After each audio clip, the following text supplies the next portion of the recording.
Okay, so you guys already kind of know, you've been briefly introduced the concept of imaginary numbers. So some of this will be just kind of repetitive, but very soon we'll get into some stuff that's a little bit new also. So previously, we've dealt with square roots of negative numbers, and we've always just kind of had to say no real solution or not a real number. But we know that we can deal with square roots of negative numbers. We just have to introduce something called the imaginary unit, I. And we write it as kind of a cursive or a script I. It's the number whose square is -1. So really we're starting with the concept that I squared is -1, which just means that I is the square root of -1. That's its definition. Okay. So that leads to that definition. Okay, so for example, what is the square root of -25? If we have to write down an answer, it's not going to be a real answer, but what do we get? Yeah, we get the square root. We split this into the square root of 25 times the square root of -1, which is 5i, right? And then square root of -32, same thing, right? We're just going to split off the square root of -1. And then we're left with a square root of 32 that we'd simplify like normal. What does the square root of 32 simplify to? 4 square root of 2. Good. Okay, and so we end up with 4 times the square root of 2 times I. Now, sometimes, and these are optional, it doesn't matter which one you do. A lot of times people will put the I think I mentioned this, in front of the square root so you don't run the risk of accidentally leaving the I inside the square root, which is not correct, right? It's outside. I personally, I know this is a little dangerous, but I like to live dangerously, I guess, here. I like to do that one because I like it, then it matches, and you'll see why here in a little bit, because then it's consistent with the standard form of a complex number, okay, which we'll talk about in just a second. That's it. This way makes sense more in the context of what we define a complex number to be. I also gave you a famous quote here, which I've attributed to myself. A negative inside the square root becomes an I outside the square root. So we can take a little shortcut here, right? If we see a negative inside, we can just automatically, we know that the negative inside is going to lead to an I outside. And then the rest of it we just deal with normally, right? Square root of 32. So makes things just a little quicker. Okay. So what about this next one then? Yeah, -11i, right? The negative inside the square root is going to become an I outside. I've already got a coefficient of -1 that just stays there. So, yeah, we just get -11i. You guys got this, right? No big deal. Okay, so patterns of I.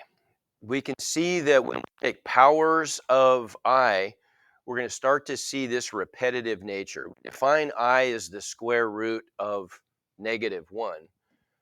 Which we'll just leave it as I, how about, in our pattern.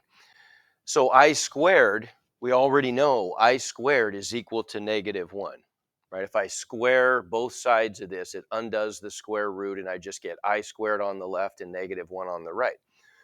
Well, I cubed, we could, by properties of exponents, we could rewrite I cubed as I squared times I squared, we already know, is just -1, so I get -I. I to the fourth, I could write as I squared squared, right? So I squared squared would be -1 squared, which is +1. And then what happens when I go to I to the fifth, I to the sixth, I to the seventh, or I to the eighth? All those I could just break them up as I to the fourth times I to the one. Well, look at that. Look at the connection we see, right?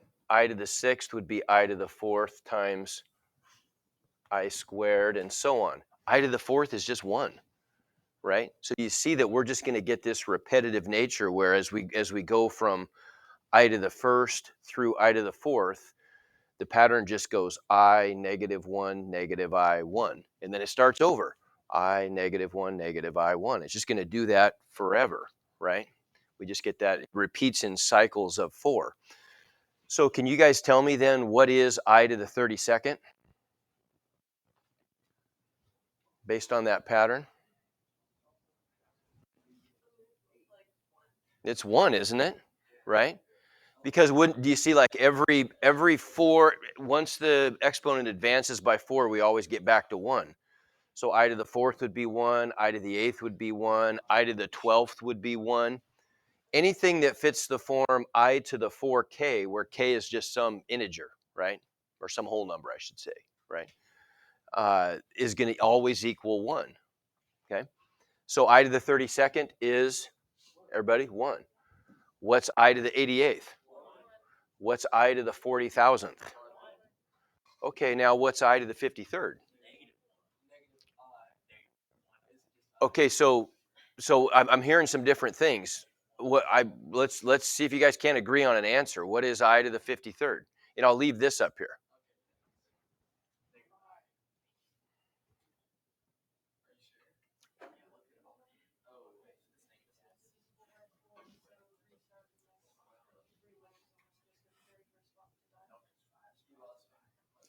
Okay, so now we know that every fourth, right? Every fourth exponent, it just returns to 1, doesn't it? So really what you kind of want to start the cycle after the previous time that you've had a multiple of 4, right? Everybody get the strategy here? So we want to write this, we want to write I to the 50, what was it, 52nd or 53rd?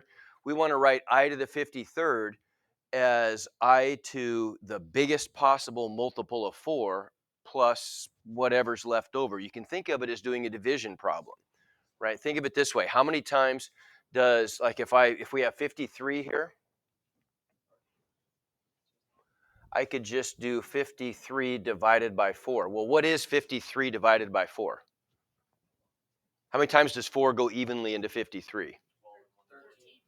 13? Okay, so it's going to go in 13 and what's the remainder? 13 and 1/4, right? Well, all we really care about is that number, right? The fact that it goes in 13 times evenly just means that we've gone through this cycle 13 times and then started over again for the last time. Everybody get that? Right? So on the last cycle through, we went through 13 times completely. On the last cycle, we ended at step 1. So what is step 1? I. So what's the answer? I, right?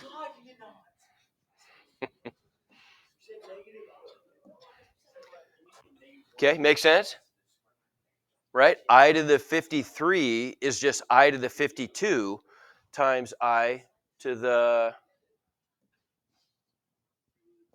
I to the 1. Okay? I to the 53. What's I to the 52, everybody? 1. Yeah. Because it's I to the 4th 13 times, right? So we get 1 times I, which is I. Okay? All right. Give me thumbs on that. Does that make sense, what we just did? Okay? Okay, what about this one? What is that? Can I simplify that? Any suggestions?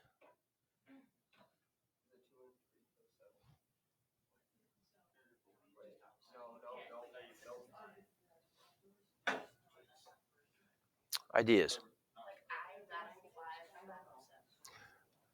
Times radical 5. Okay, so there's one suggestion. One suggestion is that we would turn this into an I times radical 5 and this into an I times radical 7 and multiply them. That's option A. Anybody see any other options?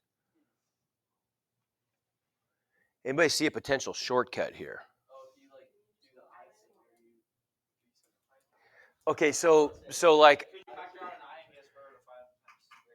well, you guys you're looking at this in a great way. Let me ask you this though. So we know that we've got, like, what's this answer? If I have the square root of 2 times the square root of 13, what is that? Square root of 26.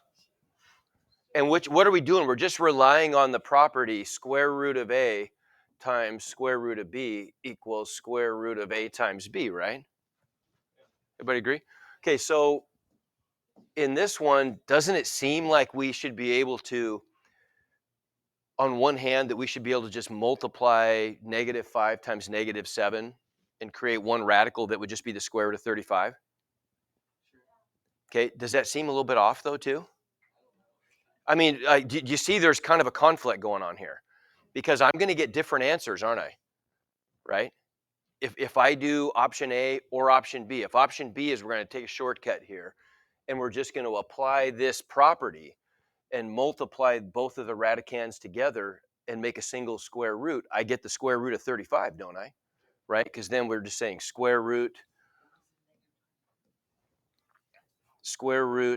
of -5 times square root of -7 equals square root of -5 times -7, which is square root of 35, right? Okay, does that work? Well, let's compare it to the first option, right? The first option was we're going to turn these into i's immediately. Okay, because we know that should work, right? We know our new rule is a negative inside becomes an I outside. So we get that. Okay, if I multiply those together, what do I get? Okay, I get radical 35 times I squared, but what's I squared equal to? What is it? -1, right? -1. So that gives us an answer of -35. Okay, so it turns out they can't both be right. One way, we get two different answers. Which is correct? Okay, this is correct. You can't take this shortcut. You can't multiply negative radicands. Doesn't work. The property doesn't work. You must instead convert each negative square root to an expression with an I and then multiply the I factors separately. Doing it this way is wrong. You get the wrong answer. That's never been a problem for us in the past. And you might think, well, where did this property come from? Okay, it is a property, but it's a property of what kind of numbers? Of, well, real numbers. Yeah, it's a property of real numbers, and we're not dealing with real numbers. So it's out the window, right?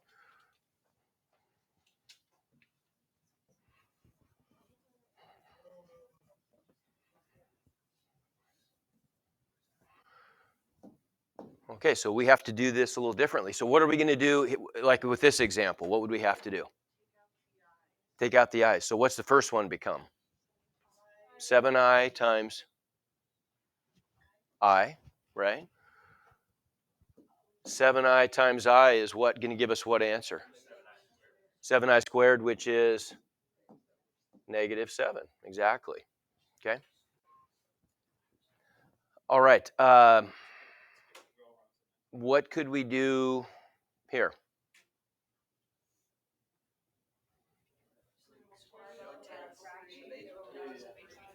Okay, I'm hearing lots of stuff.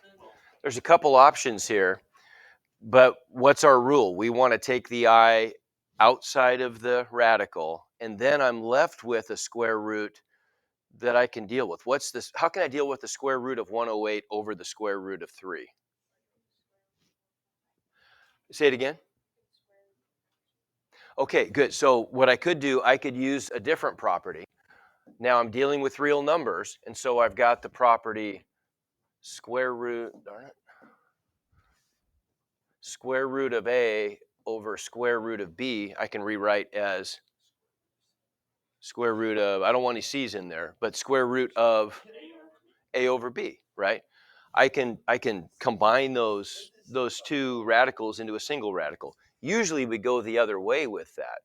Usually we split the radical into, we start with a square root or any kind of a root of a fraction and we split that into separate radicals, right? But we can go both ways with it. And why is it useful here?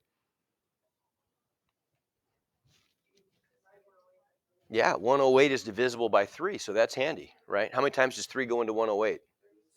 36, yeah, there you go. So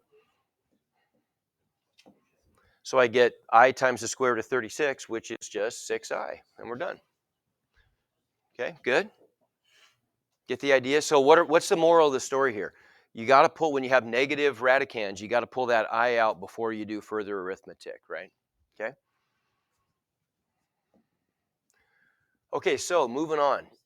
Imaginary numbers, that's not the whole story. Imaginary numbers are just part of a larger class of numbers that include all numbers. That's called a set of complex numbers. Complex numbers, a complex number is a number that can be written in its standard form, which is this: a plus b times I, where a and b are real numbers. We know what I is. I is the imaginary unit, right? So what's that look like then? Let's put this in some context. So again, here's just another way of stating that. Consider the number 5 plus 2i. Because 5 is a real number and 2i is a pure imaginary number, they're not like terms. They can't be combined, right? So we have to leave it like that.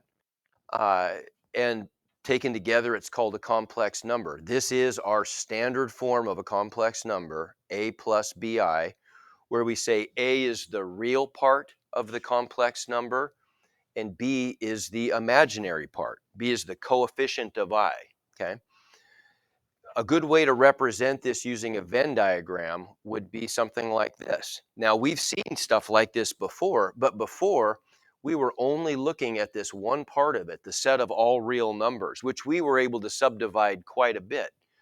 What's like if I were to focus on just the set of real numbers like we did at the start of the year, we can divide that into two large subsets.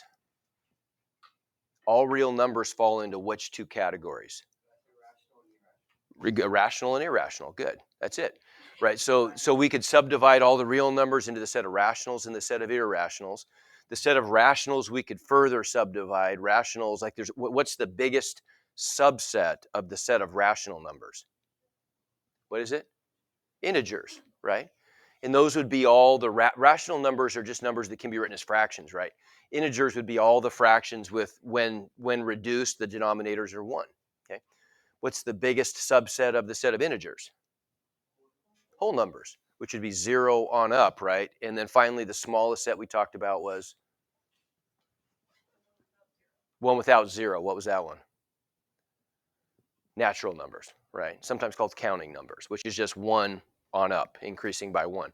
Okay, but anyway, so we don't really, I mean, we already know those, but all those fit into this one subset of the set of complex numbers. Complex numbers are all the numbers that can be written in the form a plus bi. Well, it turns out the real numbers is just the subset of complex numbers for which the imaginary part is equal to 0, right? The coefficient of I is just 0, so that term drops away, and we end up with only the real part, okay? We didn't know it at the time, but that's what we were dealing with in the set of real numbers. The set of pure imaginary numbers, which are the ones that look like b times I, those are the only ones we've dealt with so far, right? All the problems we've done, which isn't very many, but the ones we dealt with today, our answers always ended up being some number times I if there was an imaginary part, right? Those are pure imaginaries, and those are the numbers for which the real part is equal to 0, right? There is no real part. But in general, complex numbers have both an imaginary part and a real part, like 3 plus 2i would be a normal complex number, right? Or negative pi minus I. There's another example of just typical complex number. So what do we do with these things? Everything, right? We can do all kinds of stuff with these. Here's another look. Not that this is one that I want to dwell on too much, but I want you guys to just see as you move forward and into the future in your math careers that there are lots of numbers are not as simple as we maybe took them to be initially, right? There's a lot going on here. We can take the set of complex numbers and we can break it into the set of pure imaginary numbers. We can break it into the set of uh, of pure real numbers. But there's a lot of different ways we can slice and dice this. We can talk about the subset of algebraic numbers, which might include imaginary parts, or they might not. We can break it into the set of transcendental numbers, which we often associate with transcendental functions like trig functions. There's all kinds of different ways to look at this stuff that, eventually, if you continue on with math, which I hope you will, this stuff will start to all come into focus, and it'll make sense how these numbers relate to one another. But for now, we don't have to worry about this stuff. We're just more focused on maybe that Venn diagram, a little simpler for now, right? We got the set of complex numbers, and within that, we have these subsets of pure real numbers or pure imaginary numbers, okay? So one way we can represent complex numbers that's very useful is it's in a mathematical entity called the complex plane. It's a plane, two-dimensional plane, but instead of an x-axis and a y-axis, we have a real axis and an imaginary axis. And so if we wanted to represent a number in the complex plane, like the number 3 plus 2i, well, what's the real part of that number? 3. What's the imaginary part? Not 2i, just 2, the coefficient of I. So if I write an ordered pair then that looks like it's of the form, the real part is the first coordinate and the imaginary part is the second coordinate, well, what would that look like for this green number as an ordered pair? It'd be 3, 2, wouldn't it? It'd be the ordered pair 3, 2. Well, we know how to plot that. We're just going to go over 3 on the real axis and up 2 on the imaginary axis, and it puts us right at that point in the complex plane. So that location represents that number. A lot of times when you guys go forward and you do more math and you do some complex analysis, a lot of times that point you'll represent as a vector that starts at the origin and ends at that point. And the length of the vector is an important number. It kind of gives us a sense of the size of the number. The way we would write that is, if I want to look at the length of that number, we'd write, if we call this number z, let's say, z is the complex number, we would write it in a way, if we're looking at this distance, in a way that looks like absolute value. Okay, it's called the modulus. And so the modulus, if z equals a plus b, I'm not going to give you guys homework on this, but I just want you to see this concept because you'll come back to it. So then the modulus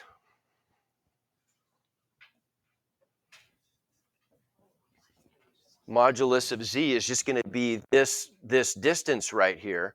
Well, just in general, a is the real part, so that's the bottom leg of that right triangle. B is the imaginary part, that's the vertical leg of that right triangle. So what's the length of the modulus, which ends up just being the hypotenuse of the right triangle we create from that vector? Okay, so if we want to solve for c, then you're right. Don't we just get the square root of a squared plus b squared, right? Okay, so the modulus, what you guys will see, when you look at this stuff in the future, you'll see that the modulus of a complex number is just the square root of the real part squared plus the imaginary part squared. Okay, how can we use the notation absolute value, what looks like absolute value? Okay, you guys, if you can tell me that here in a second. We'll come back to hold that thought. I want to know, why did we adopt that notation? Because mathematicians were smart about doing that. So let's try a couple practice problems first of all.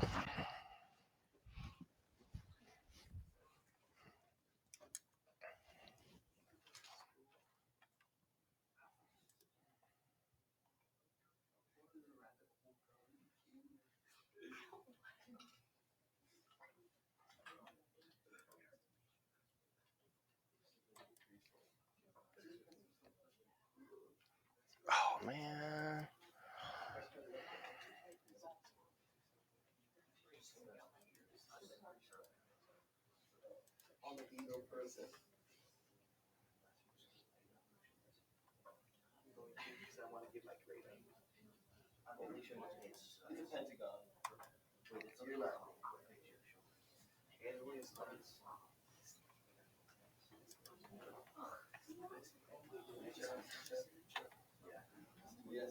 Okay, so here's just a couple from your homework. So what about this? Everybody see this? So it's hard to see there. So your job is to graph the complex number in the complex plane, 5 plus 8i. Well, where would I put this point? Over 5, up 8. Not a big deal, right? So it's right there, okay? Oh, look at that. Good job. Okay, where would that one be? -1 minus 3i. Left 1, down 3. Piece of cake, okay? Okay, how about that one? 5i. Okay, so we notice something here. So a pure imaginary number is going to lie on the vertical axis, the imaginary axis, right? Okay, no big surprise. Okay, what about that? The number 3. Okay, right 3. So what we see here is that a real number is going to lie on the real axis. Well, the real axis is really just the number line you've always been dealing with since, I don't know, a long, long time ago, right? Yeah, I'm in class. What's up?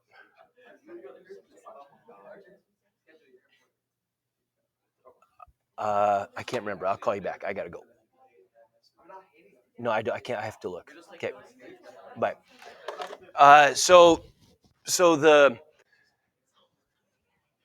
number line you've always been taught. I mean, since when? Like third grade or something, right? You called it the number line, but really that wasn't the full name. The real name is it's the real line. The real line is the number line. Every real number is contained on that one number line, which is just one dimension in the two-dimensional complex plane, right? That's kind of cool that we know that now, right? So keep that in mind. So then this comes back to my question. Why do you think that we use this notation for the modulus? Or maybe we started off with that notation and it kind of gave rise to the idea of an absolute value, right? What is the meaning of absolute value? If I talk about the absolute value of a real number, what does it do? It's a distance from 0 on a number line, isn't it? Right? Everybody agree? Okay, so then isn't that consistent with our definition of a modulus? If we've got a point in the complex plane that's on the real axis, right? Then the modulus really just represents the distance from 0 on that number line, right? What happens to our formula, the square root of a squared plus b squared, if we're on the real line?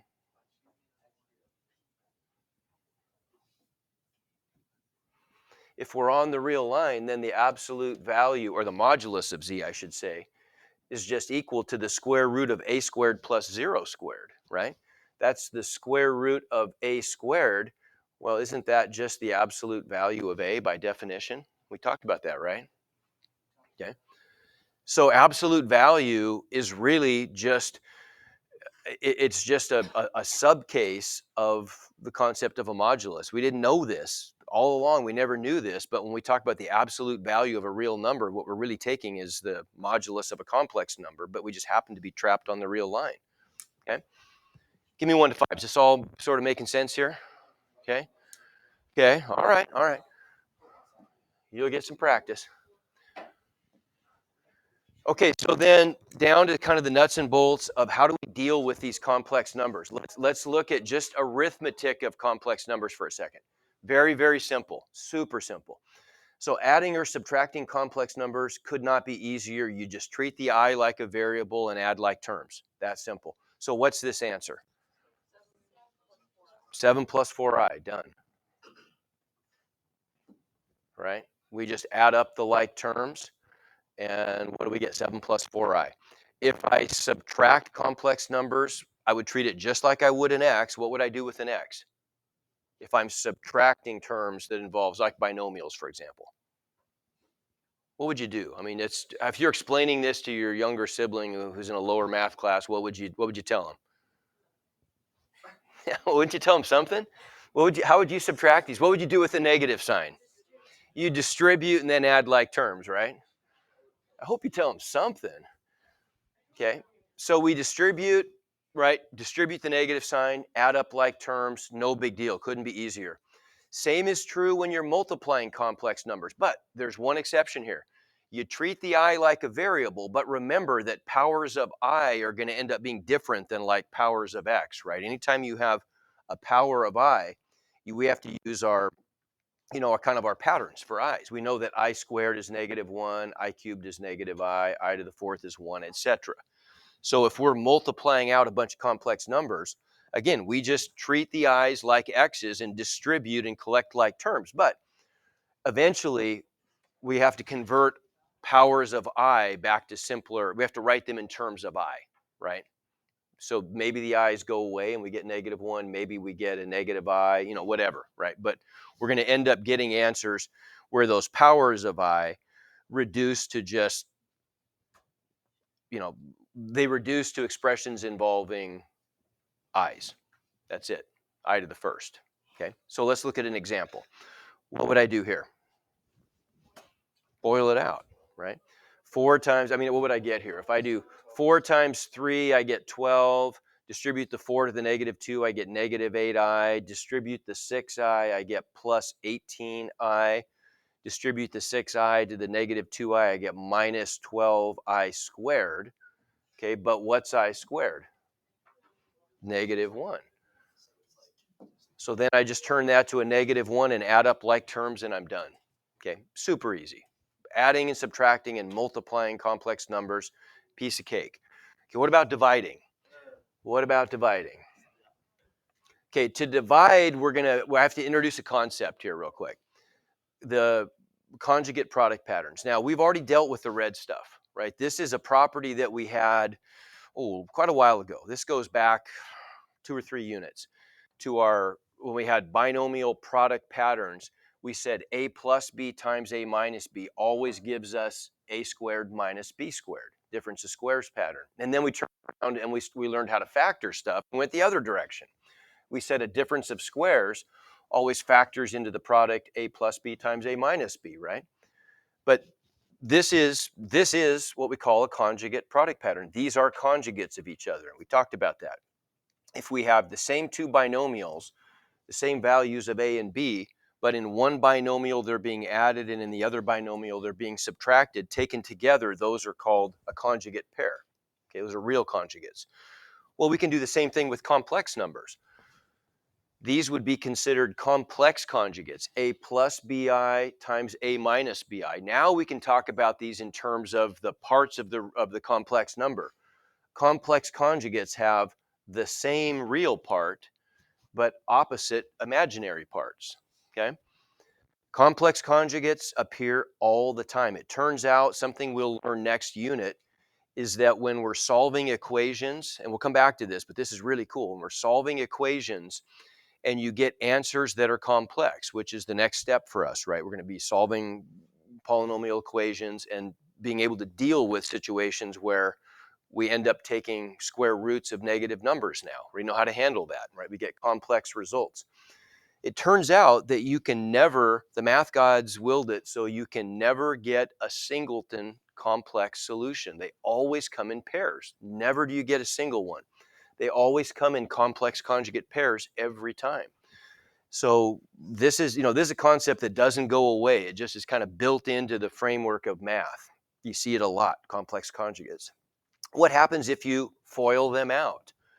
Well, if you distribute, you get a squared minus abi plus abi minus b squared I squared. But remember, the I squared turns into a -1. And so you actually end up getting, instead of what you might expect with real conjugates, you get a squared minus b squared when you take the product of real conjugates. When you take the product of complex conjugates, you get a squared plus b squared. Okay? Okay? So anyway, that we defined complex conjugates. How come we're talking about them? Because they're necessary for us when we divide complex numbers. So we have another rule. Remember, we had the rule no tenths in the basement. You can't leave any radical in the denominator, right? So we have another rule we'll add to that, no i's in the basement. You can't have imaginary numbers in a denominator. I don't know, that one doesn't really make sense. But anyway, There you go. No imaginary friends in the basement. Okay, I like that better. That's good. So to remove all imaginary numbers from the denominator, what do? Okay, we're going to take advantage of this complex conjugate product pattern, because look what happened here. When we multiplied these complex conjugates together, both of these numbers had imaginary parts, but look at the result. The i's are gone, right? The product of two complex conjugates gives you a real result. The i's go away. So that's our strategy when we're trying to get rid of our imaginary friends from the basement. Okay, we're just going to multiply the top and the bottom of the fraction by the complex conjugate of the denominator. And that's going to give us in the bottom, when I multiply those complex conjugates together, the i's disappear. Okay, we get i's on the top, but that's fine. We can have imaginary friends upstairs, just not in the basement. Okay, so what happens here then? Let's look at this guy. So we have to write our answer. We're always, when we're doing arithmetic with complex numbers, we want our answer to be written as a complex number in standard form. So a plus bi. Okay, well, first of all, it begs the question, the denominator is 3i. What is the complex conjugate of 3i? And again, what is a complex conjugate? Well, complex conjugates are these two things, right? A plus bi is the complex conjugate with a minus bi. So in this question, then, I just asked you, we want the complex conjugate of 3i. What is the real part of that complex number? 0. What's the imaginary part?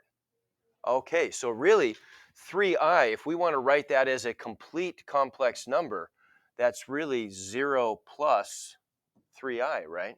If I write the whole thing out. That should help. What's the complex conjugate then?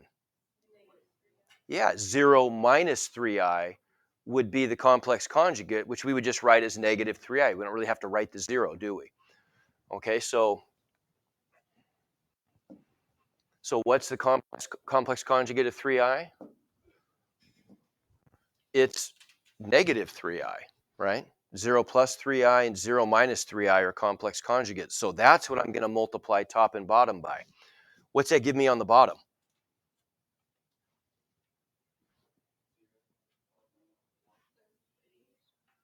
3i times negative 3i is what? Negative 9i squared, which makes positive 9, because the I squared is going to contribute a negative, isn't it? Right? So we get that. On the top, we just distribute. If I distribute, really, I need parentheses here, don't I? And I would just distribute that negative 3i. And so I'm going to get positive 6i plus 3i squared. Well, what's plus 3i squared?